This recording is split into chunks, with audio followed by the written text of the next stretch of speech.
Cinema వచ్చి 5 సంవత్సరాలైంది. But ఆయన ఇప్పుడు వరకు ఖాళీగా ఉన్నాడా లేదా అనేది ఒకసారి అడిగి తెలుసుకుందాం. బట్ ఈలోపు చాలా చాలా చిత్రాలు చేశాడు ఆయన. 1 కాదు 2 కాదు, చాలా చేశాడు. బట్ అయితే సినిమా ఎంత తొందరగా చేసామన్నది కాదు, సినిమా క్వాలిటీ ఉందా లేదా అని చూస్తారు. కొత్త బట్టలు వేసుకుని రెడీగా ఉంది, తీస్తాడు, వెళ్ళిపోదామని ఆడియన్స్ రెడీగా ఉండరు. కంటెంట్ నచ్చితేనే థియేటర్కి వెళ్తారు. ఇవాళ చూస్తున్నాం నవ్వేడేస్లో టేజరో ట్రైలరో బాగుంటే తప్ప ఆడియన్స్ థియేటర్స్కి రాని పరిస్థితి. సో ఆయన ఫస్ట్ సినిమాతో నేషనల్ అవార్డు అందుకున్నారు. ఆ పేరు దగ్గర నుంచి సినిమా వస్తుందంటే కంపల్సరీ ఆడియన్స్ అయితే ఎదురు చూస్తుంటారు, మంచి ప్రోడక్టే వస్తాయని. ఇప్పుడు వచ్చారు మోగ్లీతో. So hi sir. త్రివిక్రమ్ గారి డైలాగే మొన్న అన్నదే, గ్యాప్ వచ్చేసింది, ఇవ్వలేదు అంతే. సో ఈ గ్యాప్లో మీరు చాలా చేశారు. 1 కాదు 2 కాదు. సాయి పల్లవి గారికి ఒక కథ చెప్పారు.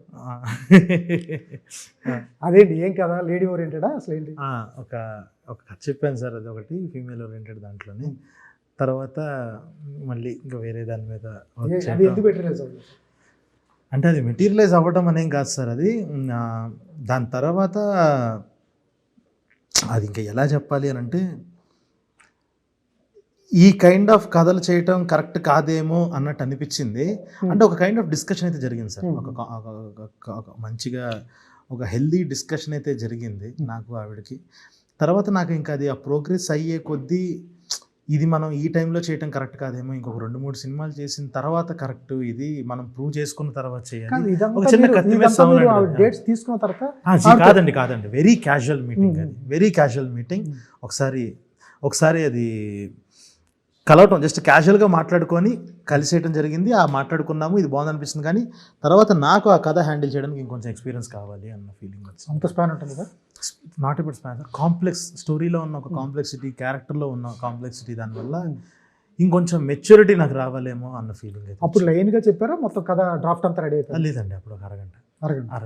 ఆవిడేంటి, ఆవిడ ఒపీనియన్ ఏంటి చేద్దామన్నారు? ఆవిడకి బాగా నచ్చింది. ఏంటనంటే ఫన్ స్పేస్లో చేద్దాము అనుకున్నాము, మాట్లాడుకున్నాము, అదంతా జరిగింది. కానీ తర్వాత వెళ్ళే కొద్దీ ఇలా డీల్ చేయాల్సిన విషయం కాదేమో, ఇది ఇలా చేయటం కరెక్ట్ కాదు, ఇది కొంచెం మెచ్యూరిటీ తెచ్చుకొని చేద్దాం. మీ ఒపీనియన్ ఆవిడ? నాదే అండి. తర్వాత నేనే ఆవిడకి చెప్పేసాను, ఐ నీడ్ సమ్ టైమ్, అది ఇది అని చెప్పాను. Okay done. కాదు, ఆవిడ డేట్స్ కోసం చాలా మంది, ఆ డేట్స్ కానీ లేకపోతే ఆవిడ చాలా మంది కథలు వినదు అసలు. చాలా మంది ఆవిడ మెయిల్స్, అది నిజం, చాలా చూసి. అటువంటిది మీకు అవకాశం వచ్చింది చేయటానికి ఆవిడ కథ ఏంది, మీ కథ కూడా నచ్చింది. అటువంటిది మీరు ఎందుకు డ్రాప్ అవుట్? అదే అండి, మీరు అన్నట్టే ఇందాక ఎవరు వెయిట్ చేయరు కదా మన కోసం, ఇప్పుడు అర్జెంటుగా చేసేయాలి అంటే ఏదో ఒక సర్వైవల్ కోసం మనం ఇప్పుడు ఈ సినిమా ఎక్కకపోతే రేపు నా ఫ్యూచర్ ఏంటో అది అని చెప్పేసి అలా అయితే టెంప్ట్ అవ్వదలుచుకోలేదు సార్ అది. సో అది చాలా మంచి కథ. అది ఇంకొంచెం నేర్చుకొని, చాలా విషయాలు నేర్చుకొని, చాలా మనుషుల్ని కలిసి అదంతా అయిన తర్వాత చేయడం కరెక్ట్ అని నా ఫీలింగ్. అది చేస్తా ఖచ్చితంగా, అది వన్ డే చేస్తాను. సూపర్. మొన్న ఇక్కడ ఇంటర్వ్యూలో చెప్పారు, అది కూడా అడుగుతాను నాకు చిన్న క్లారిటీ.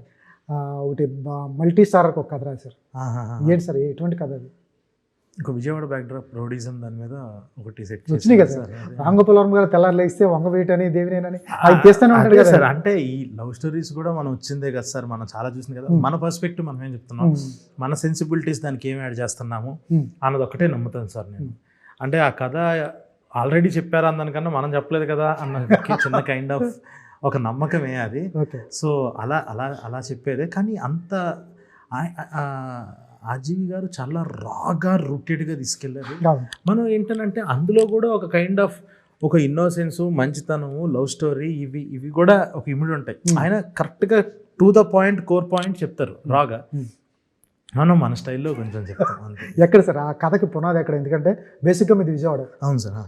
విజయవాడలో ఎటువంటి ఇన్సిడెంట్స్ చూసి మీకు ఆ కథ వచ్చింది? రాగా కొంచెం లేదు సార్. ఇప్పుడు చాలామంది విజయవాడ నుంచి వచ్చిన డైరెక్టర్స్ వీళ్ళందరూ ఎట్లా ఉంటుందంటే సార్, వాళ్ళు చాలామందిని కలిసి నా దగ్గరికి వచ్చేస్తారు ఫస్ట్ మాట్లాడడానికి. అన్న మంది కూడా విజయవాడని అది ఇదన్న ఫీలింగ్, దాంతో మాట్లాడుతూ వాళ్ళతో చేస్తున్నప్పుడు ఒక 5-6 కలిస్తే 5-6 దగ్గర కాదు ఉంది ఒకటి విజయవాడ బ్యాక్డ్రాప్. దాంట్లో అరే ఇదేదో భలే ఎక్సైటింగ్, నేను రాకపోతే నేను తక్కువైపోతానేమో అన్న ఫీలింగ్. దాంతో నిజంగా ఇందులో తర్వాత రీసెర్చ్ ఒక్కటి స్టార్ట్ చేశాను సార్. అది అలా ఊరికే సరదాగా అనుకొని చేసింది. అది రీసెర్చ్ స్టార్ట్ చేసి క్యారెక్టర్స్ దాంట్లోకి మనుషులను అబ్జర్వ్ చేయడం స్టార్ట్ చేసి, ఇలా ఉండేవాళ్ళు అంటే ఇలా ఉండేవాళ్ళు ఒక్కొక్కరి దగ్గర నుంచి కథలు వెళ్ళిన తర్వాత అరే ఇంత మజా ఉందా ఇందులో కథ బిల్డ్ చేయటంలా అని చెప్పి అలా సెట్ చేసింది. అస్సలు కాదు, అస్సలు అది కాదు. ఇది ప్యూర్ మన ఇళ్లలో ఇంటి పక్కల్లో ఉన్న వాళ్ళలో కూడా ఒక కైండ్ ఆఫ్ ఒక చిన్న ఒక డీలింగ్లు ఇవి సెట్ చేసేటప్పుడు వాళ్ళలో ఒక యాటిట్యూడ్ ఉంటుంది, అది ఉంటుంది. చెప్పమ్మా అంటే అదే అలాంటివి అవన్నీ పట్టుకొని చూపిద్దామని తప్ప అస్సలు అది అసలు కాదు. ఎందుకంటే నాకు జీరో నాలెడ్జ్ ఆ విషయంలో, పాలిటిక్స్ విషయంలో నేను జీరో నాలెడ్జ్ సార్ నేను. సో నాకు ఇప్పుడు వాళ్ళ గురించి తెలుసుకొని అలా చేయటం అన్నది అసలు అది లిమిట్ అయిపోద్దేమో అన్న ఫీలింగ్, అది అందరికీ యూనివర్సల్గా సర్వ్ అవ్వదేమో అన్న ఫీలింగ్ ఇది నేను చెప్తే. ఎందుకంటే నాకున్న హాఫ్ నాలెడ్జ్తో కంప్లీట్ నాలెడ్జ్ ఇప్పుడు మొన్న మై సభ అని ఒకటి వచ్చింది, చెప్తే అలా చెప్పాలి సార్, లేకపోతే చెప్పద్దు. అదే తన ఇష్టం సార్, అది ఆయన ఇష్టం. కానీ ఆయన రైటింగ్ స్కిల్స్ అది పెట్టినా కూడా ఇంత గ్రిప్పింగ్గా చెప్పచ్చా, ఇంత బాగా చెప్పచ్చా, నేను అదే అంటుంది. అంత క్వాలిటీ ఆఫ్ అది ఉంటే తప్ప చెప్పాలి, లేకపోతే చెప్పొద్దు అని. ఆయన లైన్ బాగా రాసుకున్నాడు, చాలా ఫిక్షన్ ఉంది దానిలో. ఆ క్యారెక్టర్స్ ఇద్దరు ఎవరైతే ఉన్నారో చంద్రబాబు నాయుడు గారు, వైఎస్ రాజశేఖర రెడ్డి గారి గురించి చెప్పాడు, వాళ్ళ చరిత్ర చెప్తున్నాడు, ఎలా ఎదిగారు, ఎలా చేశారని. దాంట్లో చాలా ఫిక్షన్ ఉంది, చాలా రాంగ్ ఉంది, ఆ స్టోరీలోనే రాంగ్లో నేను 92 బాగుంది సార్, నిజంగా నాకు ఏమీ తెలియదు, నాకు నేను నోరు తెరుచుకొని చూశాను. అదే ఆయనే చెప్పాడు, నేను చాలా ఫిక్షన్ చేశాను సార్. ఎవరికి సార్ అదే అది ఎంతవరకు వచ్చింది ఈ ప్రాజెక్ట్? తర్వాత చేస్తా సార్, రవితేజ దీని తర్వాత. ఇది కాదు, ఇది మల్టీ స్టార్. అదే రవితేజ గారితో, ఇది మల్టీ స్టార్ రవితేజ గారితో. రవితేజ గారితో ఇంకొక హీరో ఉంటారు, తర్వాత చేస్తారు సార్. చేస్తారు సూపర్ సార్. సార్ ఏంటి మోగ్లీ వచ్చేటప్పటికి ఒక నేషనల్ అవార్డు వచ్చిన తరువాత, బ్లాక్ బస్టర్ అయిపోయిన తరువాత చాలామంది హీరోలు కథ, సందీప్ రా మన దగ్గర ఏదైనా మంచి కథ ఉంటే రా కలుద్దాం ఒకసారి, కాఫీ కలుస్తూ ఉంటారు, ఈవినింగ్ కలుస్తూ ఉంటారు, కూర్చుంటూ ఉంటారు. చాలా సార్లు నాకు తెలిసి ఇండస్ట్రీలో ఒక 100 మందికైనా కథ చెప్పి ఉండాలి మీరు. అవును చెప్పారా? లేదు సార్, కలిశాను. కానీ నాకు ఒక కథ వచ్చి అందులో వాళ్ళు ఎవరన్నా సూట్ అవుతారు అని అంటే తప్ప నేను అంత జెల్ అవ్వను సార్ నేను. కానీ అంటే మీకు నేను సెట్ అవుతానో లేదో, నాది ఆ జోన్ కాదు అని క్లియర్గా చెప్పేస్తాను సార్ నేను. అంతకు మించి తప్ప నేను అంత వీళ్ళకి ఏదన్నా స్టోరీ సెట్ చేసేసి మనం ఏదో ఒకటి ఎక్కిచ్చేసుకోవాలి అన్న జోన్ నేను కాదు అసలు. కథ బాగా ఎక్సైట్ చేస్తేనే. మీరు 4 పాటలు 5 పాటలు 4 ఫైట్లు, ఒక కమర్షియల్ ఫార్మాట్ టెంప్లెట్స్ రాయరా? సార్ ఇంకా కమర్షియల్ ఫార్మాట్ టెంప్లెట్ రాస్తాను, కానీ ఏంటంటే అందులో ఒక సెన్సిబిలిటీ మంది ఉండాలి, మన కైండ్ ఆఫ్ ఎమోషన్స్ ఉండాలి, అవి ఉంటేనే చెప్దామని సార్. ఎందుకంటే నా స్ట్రెంత్ ఎమోషన్ సార్. అది లేకపోతే అంటే అట్లీస్ట్ అది చాలా వరకు సినిమాలో మొత్తం అలా పరుచుకుంటూ వెళ్ళాలి, అది కరెక్ట్గా బిల్డ్ అవ్వకుంటూ వెళ్ళాలి. మనం హ్యాపీగా మొత్తం కామెడీ పెట్టేసాము, ఒక సీన్లో ఎమోషన్ చేసేసి మళ్ళీ కామెడీ అవి నేను చేయలేను. రవితేజ కూడా అలాగే ఉండాలి కదా, కమర్షియల్ ఫార్మాట్లో రాయాలి కదా రవితేజకి. మీరు రాసా అది ఉంటుంది, నేను అదే అంటుంది. ఇప్పుడు మీరు కలర్ ఫోటోలో చూసినట్టు ఫస్ట్ హాఫ్లో అంతా ఒక ఫన్ ఉండి సెకండ్ హాఫ్కి చాలా ఇంటెన్స్కి వెళ్ళిపోద్ది సినిమా. సేమ్ మోగ్లీ కూడా అంతే, అది రవితేజ గారి సినిమా అయినా కూడా అంతే, చాలా ఇంటెన్స్కి వెళ్ళిపోద్ది సెకండ్ హాఫ్కి. బట్ దానికి ప్రిపేర్ చేయాలి ఆడియన్స్ని కొంచెం, ఆ ట్రైలర్లో వాటిలో ప్రిపేర్ చేయాలి. అలాగే ఉంటుంది నా స్టైల్, అంతే ఉంటుంది సార్ నాకు అన్నిట్లో. అంతే సార్. ఫాస్ట్ రైటర్ చాలా బాగా స్పీడ్గా రాస్తారు. ఇమీడియట్గా నేను ఇంటర్వ్యూలో అన్నదే, మీరు ఒకసారి వచ్చినప్పుడు ప్రిపేర్ అయ్యాను.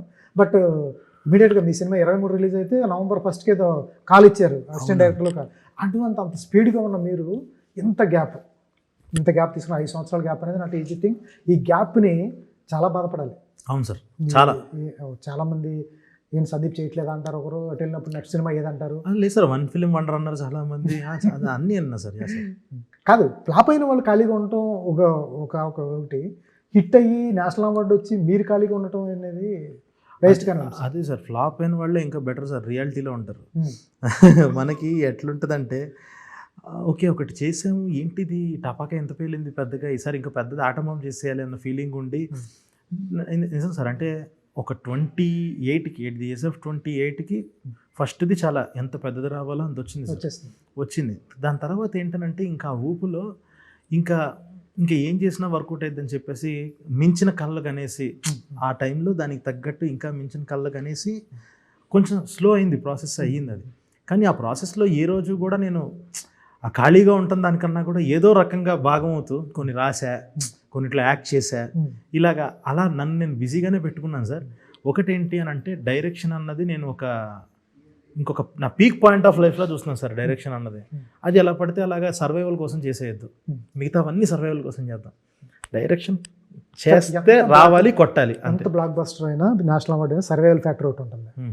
ఈ 5 years ఎట్లా సార్? మీకు ఒక అడ్వాన్సులు తీసుకున్నారా, లేకపోతే సినిమాలో యాక్టింగ్ చేసిన డబ్బులేనా, ఎట్లా? అదే అండి, రాసి యాక్ట్ చేసి ఇలాగా డైలాగ్స్ రాసి కొన్నిటికి గోస్ట్ రైటర్గా చేసి ఏం చేశారు ఇలాగా గోస్ట్గా ఒక 3 films దాకా ఈ గ్యాప్లో? అంటే 21, 22లోనే 3 films చేశా. సో దాని తర్వాత ముఖ చిత్రం అన్నది రాసి మీరు రాశారు. produce చేసే జరిగింది. అలాగా తర్వాత ఇమీడియట్గా నాకు డాకు సినిమాలో చేయటం జరిగింది. ఇంకా అలాగా ఏదో ఒక రకంగా ఇన్ ది ఫార్మ్ ఆఫ్ ఏదో ఒక టెక్నీషియన్గా నేను ఒక సినిమాలో అయితే బాగా అవుతూనే ఉన్నా. కానీ ఇందులో జాగ్రత్తగా నేర్చుకోవాల్సిందంతా కూడా నేర్చుకున్నాను సార్. అది సర్వైవల్కి పెద్ద ఇబ్బంది ఏం ఇవ్వలేదు ఉంది, కానీ అవి చెప్పుకునేవి కాదు. కాదు, బెంజన్న ఉంటుంది నాకు తెలుసు. ఏ ఊరుకోండి, ఎన్ని ప్రొడక్షన్ హౌస్ నుంచి వచ్చి ఉంటాయి సార్? చాలా మందికి ఒక ఇసు కొట్టగానే తీసుకోలేదు. ఒకే ఒక్కళ్ళ దగ్గర నుంచి తీసుకున్నాను. ఇంకొకటి ఎస్కేఎన్ గారితో ఎక్కువ ట్రావెల్ అయ్యాను. ఆయన కూడా ఏంటనంటే నీ మనసుకు నచ్చింది నువ్వు ఎంతవరకు చేయగలవో అది వచ్చేంతవరకు చెయ్యి అని చెప్పేసి ఆయన కూడా నెల నెల జీతం ఇస్తూ ఆయన కూడా పోషించారండి. సో ఆయనతో ఆ గుడ్ టర్మ్స్ ఒకటి ఉంది. సో ఇంకొక సినిమా చేయాలన్నాను. అతను సినిమా చేస్తానండి. మంచి అదొక వైబ్ ఆయనతో చేయటం అన్నది, అదొక క్రేజీనెస్ అది. సో అదొకటి ఉంటుంది. ఈ నెంబర్స్ మారిపోతాయి కదా, రవితేజ గారితో ఇట్టుపడిన తర్వాత మీ రెమ్యునేషన్స్ నెంబర్ మారిపోతాయి, బడ్జెట్స్ మారిపోతూ ఉంటాయి. అదే అండి, ఇంకా అవన్నీ అప్పుడు చూసుకోవాలి. ఏమో సార్, అంటే తెలియదు సార్, ఒకసారి చూసిన తర్వాత కొంతమంది పీపుల్ మీరు కానీ చాలా మంది మట్టి మనుషుల్లాగా అనిపిస్తారు. రియాలిటీ ఒరిజినాలిటీ అలాగే ఉంటుంది. మనం అంత ఎదిగినా సార్ నాకు తెలిసి మీ కైండ్ ఆఫ్ కానీ మీ రైటింగ్ కానీ అలాగే అనిపిస్తుంది. Thank you sir. ఎందుకంటే 5 years వచ్చిన తర్వాత ఎగబడిపోయి చాలామంది ఒక సినిమా నేషనల్ అవార్డు వచ్చిన తర్వాత 5 సంవత్సరాల తర్వాత సినిమా చేయడం, ఈ లోపు 4-5 చేసేస్తారు. కావాలంటే ఇల్లు కొంటారు, విల్లాలు కొంటారు, స్థలాలు కొంటారు. నాకు తెలిసి సర్వేయింగ్ కూడా ఇబ్బంది పడుతున్న సందర్భాలు ఉంటాయి. ఇదంతా బికాస్ ఆఫ్ వాళ్ళ రైటింగ్ కానీ, వాళ్ళు నమ్ముకున్న నిజాయితీ కానీ, వాళ్ళు నమ్ముకున్న నీతి కానీ. మీ సినిమాలో అదే కనిపిస్తుంది. Thank you sir. So Mowgli పెద్ద హీరోని పెట్టుకోవచ్చు. మీరు మీ ఏజ్ పెంచినా ఎవరో అనరు, ఆడియన్స్కి సంబంధం లేదు. ఏజ్ తగ్గించిన సంబంధం లేదు. 25 సంవత్సరాల కుర్రోడు పెట్టుకున్నా పర్లేదు. ఆ ఏజ్ అని చెప్పి 30 ఏళ్ళలో పెట్టుకోవచ్చు. మన ఇష్టం కథ డిమాండ్ చేస్తే ఏదైనా జరగవచ్చు. ఒక పెద్ద హీరోకి వెళ్తే మార్కెట్ వస్తుంది, మీ బడ్జెట్ పెరుగుతుంది. రేపొద్దున అది బ్లాక్ బస్టర్ అయితే మీ బడ్జెట్ ఆకాశాన్ని ఉంటుంది. ఒకే 8 కోట్లు 10 కోట్లు చెప్పొచ్చు. కరెక్ట్. ఆ టైప్ కాకుండా రోషన్కి బబుల్ గమ్ అది కూడా ఇటుకాలి. ఎందుకు ఇంత రిస్క్ అవ్వదా? ఓపెనింగ్స్ కూడా అతను పెట్టి ఆవేశంగా వచ్చేసి టికెట్లు తెగిపోయే అవకాశం కూడా ఉండదు. లేదు సార్, ఓపెనింగ్స్ మనం కరెక్ట్గా మంచి ట్రైలర్ కట్ చేసి అవన్నీ అయితేనే ఓపెనింగ్స్ వదిలేయండి. కలెక్షన్స్ అసలు సినిమా రూపాయి రావటం అన్నది. సో మళ్ళీ అదే సార్, ఈ కథని నమ్మిన విధానం, నమ్మి జెన్యున్గా చెప్దాం. ఒకటి మన స్ట్రెంగ్స్ మీదే ప్లే చేద్దాము. జెన్యున్గా ఓకే, ఈ మొత్తం భుజాల మీద మోద్దాం, మనమే ఎంతవరకు తీసుకెళ్ళగలో అంతవరకు తీసుకెళ్దాం అని చెప్పి. బట్ అందరూ ఎవరైతే జస్ట్ లైక్ ఒక మిస్కాలిక్యులేషన్ ఏదైతే ఉందో, ఇంత సినిమా అనేది అని చెప్పి ఇమీడియట్గా ఏప్రిల్లోనే అయిపోయింది ఓటీటీ. సో మొత్తం చాలా చాలా పాజిటివ్గా అయిపోయింది సార్ సినిమా అంతా. అంటే పిఎంఎఫ్ నుంచి సపోర్ట్ కానీ అది కానీ అంతా చాలా బాగా జరిగింది. అంటే లెక్కలు వేసుకోవాలా, కథ రాసేటప్పుడే వేసుకున్నాం లెక్కలు, కానీ రాసేటప్పుడే బడ్జెట్స్ ఇవి కూడా మైండ్లో పెట్టుకున్నాం. చాలా ఒళ్ళ దగ్గర పెట్టుకొని చేయాలి ఇది, మనకి ఇంత లగ్జరీ కూడా ఉండకూడదు. అంటే ఒక 2 రూములు తీసుకుంటే డబ్బులు ఎక్కువ అవుతాయి అని అంటే నేను డిఓపి ఒక రూమ్లోనే ఉండటము, ఏది షూటింగ్ అప్పుడు కానీ అలాగా చాలా వరకు. అంటే ఎంతవరకు మనం అడ్జస్ట్ అయ్యి ఉండగలము, ఎంతవరకు అది ప్రొడక్షన్కి మనం బస్ స్టాండ్ పెట్టలేదు, క్యారవాన్స్తో బస్ స్టాండ్ లాగా నింపలేదు సార్. కరెక్ట్గా 2 తీసుకెళ్ళాం సార్. రంపచోడవరం 2 ఉన్నాయి. రంపచోడవరం ఇంకొక కొన్ని రోజులు 3వది వచ్చింది అంతే. ఇంకొంచెం ఎక్కువ యాక్టర్స్ ఉన్నప్పుడు తప్ప, అసలు 3 తప్ప ఇంకా ఎక్కువ వెళ్ళాలి. ఎంత ఉండేది సార్ రఫ్గా? మీరు ప్రొడక్షన్ గురించి మాట్లాడుతున్నారు కాబట్టి నేను అడుగుతాను, రఫ్గా ఒక్కడే ప్రొడక్షన్ కాస్ట్ ఎంత ఉండేది? ఉంటుంది సార్ అంటే నిజంగా ఇది నాకు తెలీదు. నేను అంటే నేను తగ్గించడానికి చూస్తాను, అదంతా ఉంటుంది. కానీ మీరు ఏం లేదు, మీ కెమెరామెన్ మీరు ఒక రూమ్లో కలిసి ఉన్నాము, ప్రొడక్షన్ కాస్ట్ తగ్గిద్దాం లిమిట్లో అంతే. లిమిటెడ్ టీమ్ గానే వెళ్ళాం సార్. పర్ డే ఒక 5 అయ్యి ఉంటుంది sir. 5 lakhs 4 to 5 lakhs. Okay, medium budget cinema. అంతే. ఓకే సార్, అనుకున్న బడ్జెట్ మీకు ఏదైతే ఉందో, రోషన్ కనకాల గారు కానీ మీరు కానీ పీపుల్స్ మీడియా ఫ్యాక్టరీ చెప్పింది ఒక బడ్జెట్లో, బడ్జెట్లో ఎంత తీస్తాం, ఆ బడ్జెట్కే కంప్లీట్ అయిందా లేకపోతే కొంత పెరిగే అవకాశం ఉందా? డేస్ పెరగటం, నెంబర్ ఆఫ్ డేస్ లేదు సార్, నేను ఫస్ట్ 75 చెప్పాను, 80 అయ్యింది. ఎందుకనంటే పరిస్థితులు అడవిలో మనకు ప్రతిసారి మొత్తం పరిస్థితులు మన కంట్రోల్లో. ఇంకొకటి అసలు 5 రోజులు వర్షాలు పడి షూట్ ఆగిపోవటం వల్ల అలా అయ్యి ఇంత పెరిగింది. కానీ నా బడ్జెట్ ఏమి అసలు పెద్ద అసలు అంటే నాకు తెలిసి మహా అయితే ఒక 5% పెరుగుంటుందేమో పరిస్థితుల వల్ల. అది పెద్ద అంతే సార్. ఒకటి ఇప్పుడు అడిగేది రెగ్యులర్ క్వశ్చన్ అయినా, అతను రోషన్ కనకాల మీద కానీ వీళ్ళ మీద కానీ ఎంత బడ్జెట్ వర్కౌట్ అవుతుందా అంటే ఎట్లా వర్కౌట్ అవుతుంది? ఒక సందీప్ రాజు పేరు తప్ప ఎట్లా వర్కౌట్ అవుతుంది ఈ సినిమాలో? సార్ నేను ఫేసుల కన్నా కూడా పిచ్ డెక్ నమ్మే. ఫేస్ కంటే పిచ్ డెక్ ఆ పిచ్ డెక్లో ఉన్న కథ కానీ, అందులో ఉన్న సెటప్స్ కానీ, ఆ ఎక్సైట్ చేసే క్యారెక్టర్స్ కానీ ఇవన్నీ ఉండి వీళ్ళు కూడా అదే నమ్మారండి. బిఎంఎఫ్ వాళ్ళు కూడా అదే నమ్మారు. ఓకే నువ్వు కానీ ఇంకా అన్నట్టు. ఇంత సపోర్ట్ నాకు తెలిసి వేరే ప్రొడక్షన్ హౌస్ అయితే ఇచ్చేవాళ్ళు కాదేమో. ఎందుకంటే ఈయన జస్ట్ ప్యాషన్ ఉన్న మనిషి అంతే, క్యాలిక్యులేషన్స్ చేయరు అసలు. విశ్వ సార్ అదే హెల్ప్ అయింది దీనికి. వేరే ప్రొడక్షన్ అయితే అయ్యేది కాదు సార్ అది. సో ఆ పిచ్ డెక్ నమ్మి, ఆ పిచ్ డెక్కే చాలామంది ఎక్సైట్ అయిపోయారు. ఆ వరల్డ్ క్రియేట్ చేసిన విధానం, అందులో ఉన్న క్యారెక్టర్స్ భలే అనిపిస్తుంది ఇదంతా అని చెప్పి చాలా పాజిటివ్ వచ్చింది మాకు. ఆ పిచ్ డెక్ అదంతా అప్పుడు వచ్చి పాజిటివ్ రెస్పాన్స్ పిచ్ డెక్ అప్పుడే వచ్చింది మాకు. సో అప్పటి నుంచి చాలా చాలా చాలా చాలా ఏ రోజు నమ్మలేదు సార్, లెక్కలు వేసుకోలేదు ఆయన. అదే ఆయన గొప్పతనం. మేము ఆయన లెక్కలు వేసుకునే పరిస్థితి మనం తేగకూడదని ఎంతవరకు కూల్చేయాలి అంతవరకు చేసుకున్నాం సార్. Super sir. మీ మేకింగ్ మీద కానీ మీ రైటింగ్ మీద కానీ ఆడియన్స్కి ఓ నమ్మకం ఉంది, ఈయన పక్కాగా చేస్తారు. మీ రైటింగ్ మీద చాలా నమ్మకం ఉంది, మీ మేకింగ్ మీద కూడా నమ్మకం ఉంది. ఎందుకంటే ట్రైలర్ చెప్తుంది కాబట్టి. సో ఆ అమ్మాయిని మ్యూట్లో కానీ వినపడటం, ఈ క్యారెక్టర్ పెట్టడానికి ప్రత్యేకించి రీజన్ ఏమైనా ఉంటుందా? ఎందుకంటే అన్నీ ఉన్న వాళ్ళతో చేయించడం కష్టం, ఇటువంటి వాళ్ళతో చేయించడం ఇంకా కష్టం. అటువంటి క్యారెక్టర్ పెట్టినప్పుడు ఏంటి ప్రత్యేకించి రీజన్ ఏమైనా ఉంటుంది? స్టోరీ ఇంకా అదే కథ సార్ సినిమా కథ.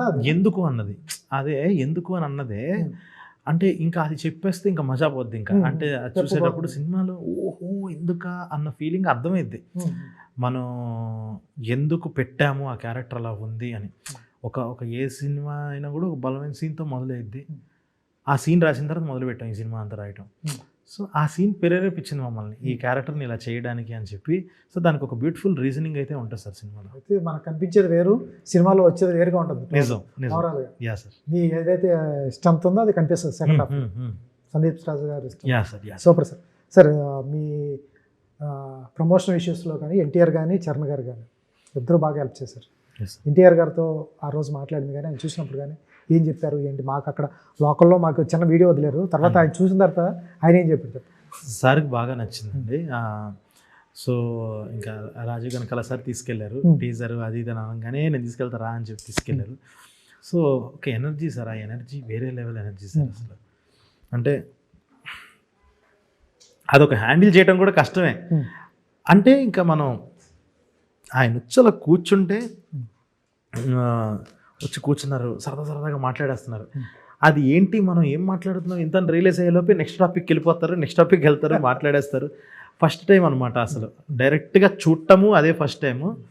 అంతకుముందు ఎప్పుడో ఏదైనా సినిమా ఓపెనింగ్లు జరిగితే అన్ని స్టూడియోలోకి వెళ్ళి తిరుగుతుండేవాడిని నేను, అలా దూరం నుంచి చూడటం తప్ప ఇది ఫస్ట్ టైం ఆయనతో ఇంటరాక్ట్ అవ్వటం. ఆయన కూడా చాలా బాగా కలర్ ఫోటో ఆల్బమ్ అని నా ఫేవరెట్ తెలుసా అసలు. ఫస్ట్ ఏకాంతం సాంగ్ అని ఒకటి ఉంటుంది, ఆ అమ్మాయి వర్షన్లో పేతొస్తాను, భలే సాంగ్ అది. బైరికి కూడా చెప్తుంటాను అది చెప్పి చాలా అంటే చాలా బాగా మాట్లాడారు సార్. అసలు అదొక క్రేజీ ఎక్స్పీరియన్స్ ఫస్ట్ టైం కలవటం. ఆయన సినిమాలో ఈ నగరానికి ఏమైంది ఎప్పుడైనా ఇబ్బందిగా ఉన్నప్పుడు కానీ ఈ నగరానికి ఏమైంది చూస్తాను ఖాళీగా ఉన్న టైంలో బోర్ కొట్టినా ఎప్పుడన్నా ఈ తర్వాత కేర్ ఆఫ్ కంచర్పాలెంలో పాట ఆశాపాసం పాట ఆయన ఓపెనింగ్ చెప్తూ ఉంటాడు. అలాగే మీ కలర్ ఫోటోల గురించి మీ వర్క్ గురించి అన్న పర్సనల్గా డిస్కస్ చేశారు. అదే అండి పాట గురించి సార్. ఫస్ట్ పాట గురించి చెప్పి చాందిని చౌదరితో ఒక పాట ఉంటుంది ఓపెనింగ్, ఆ పాట గురించి చెప్పారు. అసలు సీన్స్ కూడా అసలు సూపర్, అసలు ఇరగదీసావు అసలు అది ఇది అని చెప్పేసి దగ్గర తీసుకొని ఆ ఫోటో దిగేటప్పుడు కూడా నేను చేయి ఇలా ముంచుకొని అంటే టక్మని కొట్టి ఆ చేతులు రెండు తీసి ఇలా వాటేసుకొని దిగారు. చాలా వేరే సార్ అసలు. చరణ్ గారు మిమ్మల్ని కథ రాయమన్నారంట కథ? యా సార్ అన్నారు. కానీ అదే కొంచెం ఉంటుంది కదా సార్, ఇంకా ఆ టైంలో ఆయనకు బాగా నచ్చి ఒక కైండ్ ఆఫ్ ఎంకరేజ్మెంట్ అది. ఖచ్చితంగా సినిమా తర్వాత చూడాలి మరి. అంటే మన అన్నారు, మనం కూడా కరెక్ట్గా రాసుకొని తీసుకెళ్ళాలి కదా. ఒకటి అన్నప్పుడు సరే నేను అప్పుడు అన్నా కదా సందీప్ అని వచ్చి ప్రేమతో వింటారు, అక్కడ ఇంప్రెషన్ పోగొట్టుకోకూడదు. కొడితే ఒక షాట్లోనే నెరేషన్ ఓకే చేయించుకుని వచ్చేలాగా ఉండాలి. సో వన్స్ అలాంటిది వచ్చిన తర్వాత ఖచ్చితంగా కాదు ఇందాక స్టూడియోల చుట్టూ తిరిగాం అది ఇది అన్నారు, ఎప్పుడు తిరిగేవాళ్ళు ఇదంతా స్టూడియోల చుట్టూ తిరగటం షూటింగ్? 2013 ఆ టైంలో స్టూడియోల చుట్టూ తిరగటం అంటే సార్, అంటే అన్ని ప్రీ రిలీజ్ ఫంక్షన్లకు వెళ్ళటం, మనం ఆల్రెడీ ఇండస్ట్రీలకు అన్నిటికి వెళ్ళేవాడిని అండి, ఏది మిస్ అవ్వకుండా ఎలాగలాగా పాసులు సంపాదించేసి ఎవడో ఒకరిని పట్టుకొని. మ్యాక్సిమం ఏంటనంటే బ్లాక్ హాఫ్ హ్యాండ్ షర్ట్ వేసేసుకునేవాడిని, నా హైట్ నన్ను బౌన్స్ అనుకుని పంపించేసేవాడు, అలా ఊరిపోతుండేవాడిని. అలాగా అన్నిటికి వెళ్తూ అదొక కైండ్ ఆఫ్ ఎక్సైట్మెంట్ అనమాట. అలా అటుకి వెళ్తూ అలా అందరు యాక్టర్స్ నేను చూసాం అన్న కైండ్ ఆఫ్ ఎక్సైట్మెంటే. అలాగా అదొక ఏజ్ 21 ఆ టైంలో. ఇంకా ఎక్కడ నాపేరా ఏ ఫంక్షన్లో అన్నా? లేదు అసలు అదేం లేదు, ఏదో అంటే మ్యాక్సిమం పరుగు పోయేలోపు సైలెంట్గా అక్కడ నుంచి వచ్చేసేయాలి. ఉన్నాం ఎంతవరకు మ్యాక్సిమం లోపలికి వెళ్ళిపోయి ట్రై చేసాం, సక్సెస్ అయ్యాం తప్ప ఏది ఓకే ఈరోజు మనం చూస్తాం దగ్గర నుంచి, అప్పుడు ఆనందాలు అది. Super sir. మొన్న రాజు కనకాలని ఒకసారి అడిగినప్పుడు, రాజు కనకాల గారిని అడిగినప్పుడు ఆయన మొగ్గుల గురించి అడిగితే చాలా బాగా వచ్చింది, చాలా కష్టపడుతున్నారు, అవుట్పుట్ మేము చాలా హ్యాపీ అంటారు. సుమ గారు కానీ తర్వాత రాజీవ్ గారు కానీ వాళ్ళు ఫస్ట్ కాపీ ఏమైనా చూసారా, లేకపోతే ఎట్లా ఏంటి సార్ వాళ్ళ ఒపీనియన్? పిచ్చ హ్యాపీ సార్ అసలు. ఆయన అయితే ఫోన్ చేసి అసలు ఎంతసేపు మాట్లాడంటే రాజీవ్ సార్, సుమ మేడం అంత అవ్వరు, ఆవిడ డైరెక్ట్ చెప్పడమే నాకు ఇక్కడ ఇలా అనిపించింది కరెక్ట్ అంటావా అని డైరెక్ట్ ఆ పాయింట్లోకి వెళ్తారు. ఆయన అయితే బ్రదర్ అని చెప్పి మొదలుపెట్టి సార్ అసలు ఎంతసేపు పొగిడారు, 40 నిమిషాలు మాట్లాడారు, చాలా ఆనందపడ్డారు సార్, చాలా బాగా నచ్చింది ఆయనకి. Is very happy. సార్ మీ విలన్ రోల్ ఎంతమందిని ఆడిషన్ చేశారు, ఆయన ఎందుకు తీసుకున్నారు? చాలామంది మొన్న మా మీడియాలోనే అడిగారు, ఆయనకి మీకు గొడవలేని అంట, క్రియేటివ్ డిఫరెన్స్ వచ్చేసినాయి అంట. అసలు అదేం లేదు సార్, అసలు మరి ఎందుకు వచ్చిందో అది నాకు తెలియదు. సో ఇద్దరు అదే సింక్ లేదు సార్, నేను సడన్గా అడిగేటప్పటికి ఇది ఎక్కడి నుంచి వచ్చింది అని షాక్లో నేను అది మాట్లాడడం, కానీ అసలు ఏ రోజు లేదు సార్ అది. ఇద్దరం నేనేంటనంటే సెలెక్టివ్గా బాగా మాట్లాడే ఫ్రెండ్స్ దగ్గర బాగా ఎక్స్ట్రోవర్ట్గా కలిసిపోతూ ఉంటా, ఎవరన్నా సైలెంట్గా ఉంటే వాళ్ళ దగ్గర ఇంకా సైలెంట్గా ఉండిపోతా. సో మేమిద్దరం అలా దూరంగా కూర్చొని అలా ఉండే మనుషులు మేమిద్దరం, నేను సరోజ్ గారు చాలా రేర్గా మాట్లాడుకుంటాం. నేను మిగతా వాళ్ళందరితో అంత క్లోజ్గా ఉండటం వల్ల అలా అనిపించింది. సరోజ్ గారు మంచి యాక్టరు, ప్రూవ్ చేసుకుని ఆయన మనం చెప్పేది అసలు అటువంటి యాక్టరు, అటువంటి డైరెక్టరు, అటువంటి పెట్టుకున్నప్పుడు మీకు క్రియేటివ్ పార్ట్లో డైరెక్షన్ చేస్తున్నప్పుడు ఈ సీన్ చెప్తుంటే ఇట్లా కాదు ఇలా చేద్దాం, ఇలా కాదు ఇలా చేద్దాం, ఇది కంపల్సరీ చిన్న మీకు తెలియకుండా చిన్న డిస్టర్బెన్స్ వస్తూ ఉంటుంది. ఇది మన బేబీ మనం రాసుకున్నాం కదా, మనం బాగా చేస్తాం కదా, మనం బాగా హ్యాండిల్ చేస్తాం కదా. మళ్ళీ ఇతను ఏంటి అంత బాగా తెలిసినా కూడా కే విశ్వనాథ్ గారు యాక్టర్ చేసినప్పుడు కూడా ఆయన ఏం మాట్లాడేవాడు కాదు, చిన్న యాక్ట్ చేసినప్పుడు కూడా కే విశ్వనాథ్ గారు యాక్ట్ చేసి వెళ్ళిపోయేవాడు. అటువంటిది జస్ట్ చిన్నది, మీ బేబీ కాబట్టి మీరు రాసుకున్న కథ కాబట్టి అనిపించదు, డైరెక్టర్స్ ఇగో అంటాం.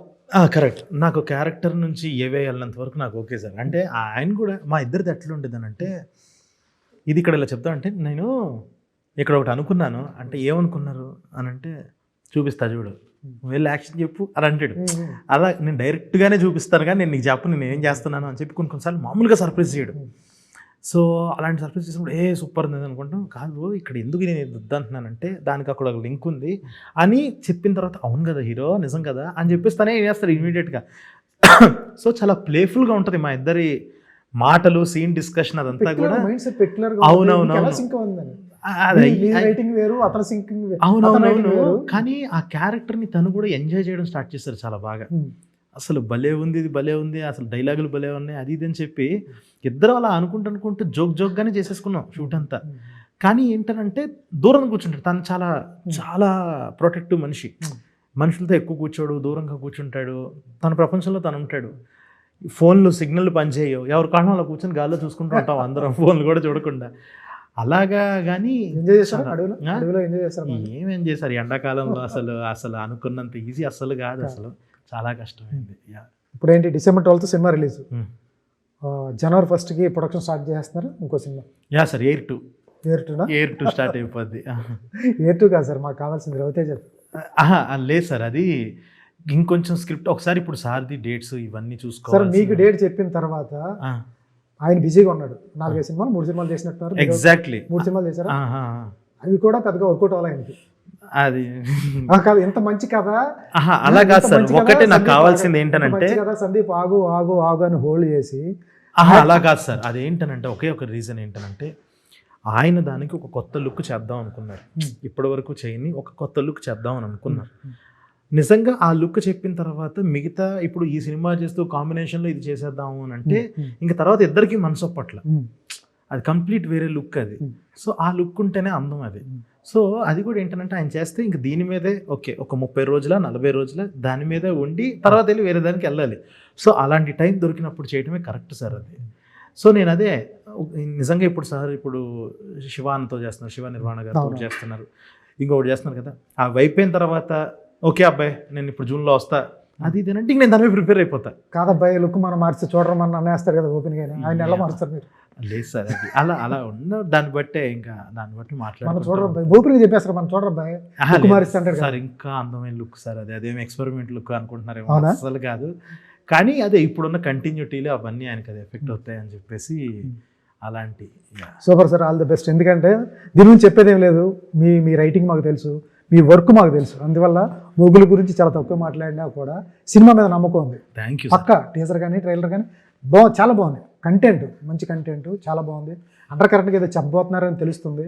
Congratulations sir. First December 12th, January 1st నుంచి Year 2 చేస్తారో ఏం చేస్తారో రవితేజ అయితే సినిమా స్టార్ట్ చేయండి. అన్నట్టు చరణ్ గారు కూడా సినిమా స్టార్ట్ చేయాలి ఇమీడియట్గా. Congratulations sir. Thank you. Sakshi TV ప్రసారాలను నిలిపివేయడం చట్టరీత్యా నేరం. సాక్షి టీవీ ప్రసారాల కోసం మీ స్థానిక కేబుల్ ఆపరేటర్ని వెంటనే సంప్రదించండి. DTHలో ఇంటర్నెట్లో కూడా సాక్షి టీవీ ప్రసారాలను వీక్షించవచ్చు.